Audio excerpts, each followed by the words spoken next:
You ask Tiger to solve. This deals with linear equations with one unknown. The final result is x equals 72/17.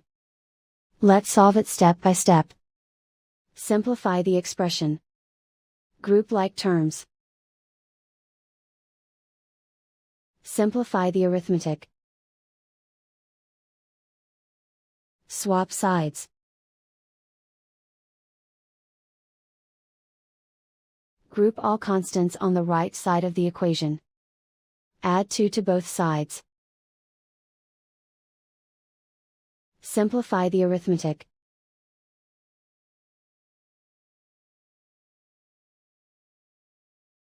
Isolate the x. Divide both sides by 17. Simplify the fraction. And so the final result is x equals 72/17.